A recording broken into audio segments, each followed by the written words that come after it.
అస్మద్గురుభ్యో నమః. క్వారంటైన్ ఈ పదం మనము ఇటీవల కాలంలో ప్రతి ఒక్కరూ విన్నాము. ఆ ప్రదేశంలో కొంతకాలం విశ్రాంతి కూడా తీసుకున్నాం కరోనా వ్యాధి వచ్చినప్పుడు. దాని వివరాలను మరికొంచెం లోతులకు వెళ్ళి తెలుసుకుందాం.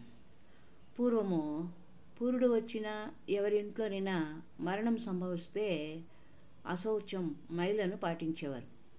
ఈ విధానం భారతీయ సనాతన ధర్మము ప్రతిపాదించింది.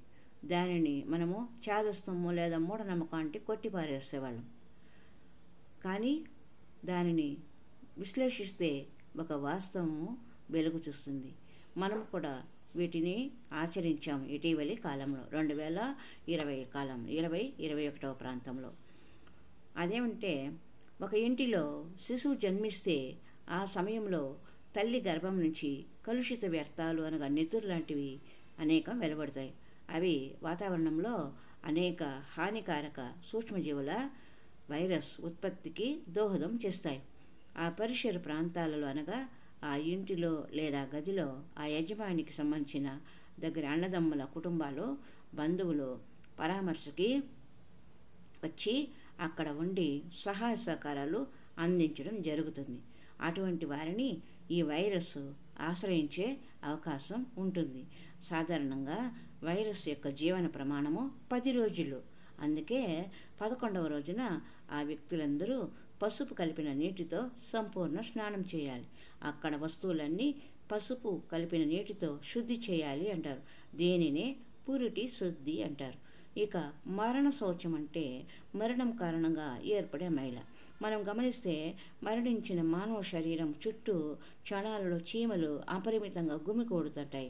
వాతావరణంలో మార్పుల కారణంగా కనబడని సూక్ష్మజీవులు ఇంకెన్ని కోట్లలో ఆ ప్రదేశంలో గుమికూడతాయో చెప్పలేం. ఆ సమయంలో ఆ ఇంటి పేరువారు అంటే జ్ఞాతులు అక్కడికి వచ్చి ఉండడం జరుగుతుంది. సూక్ష్మజీవులు జీవన ప్రమాణము ఆధారంగా 11వ రోజు శుద్ధి స్నానం చేయమంది శాస్త్రము. జ్ఞాతులు కాని వారిని అంటే పెండ్లి అయిన ఆడపడుచులను ఇత్యాది వారిని 4వ రోజు శుద్ధి స్నానం చేయమనింది. కారణం వారు సాధారణంగా వారి నిజవాసాలకు చేరుతారు శవదహనం తర్వాత. అంటే వైరస్ వ్యాప్తి తగ్గుముఖం ఉండే స్థానాలకు తిరిగి వెళ్ళిపోయేవారు కాబట్టి 3 రోజుల మైలుగా పరిగణించారు. అదేవిధంగా శవం ఉన్న సమయంలో చుట్టుపక్కల వంట వంటి కార్యక్రమాలు నిషేధించి ఆ ప్రాంతం నుంచి శవం తొలగించిన తర్వాత అక్కడి నివాసులు స్నానం చేసి వంట భోజన కార్యక్రమాలు చేపడతారు. ఈ విధానాన్ని మన భారతీయ సనాతన ధర్మం అశౌచం లేదా మైల అన్నది. దీనిని ఇప్పటి శాస్త్ర విజ్ఞానం సైన్స్ ఇమ్యూనిటీ అనే పేరుతో సూక్ష్మజీవ ప్రభావ రోగులను ఐసోలేషన్ ప్రాంతంలో పెట్టి ఆరోగ్యవంతులకు దూరంగా పెడుతున్నారు. అంటే అలనాడు చెప్పిన మైల విధానం నేటి ఐసోలేషన్ పరిమితి పద్ధతి ఒకటే కదా. ఆంగ్లంలో చెబితే ఇంపు, భారతీయులతో చెబితే చాదస్తం.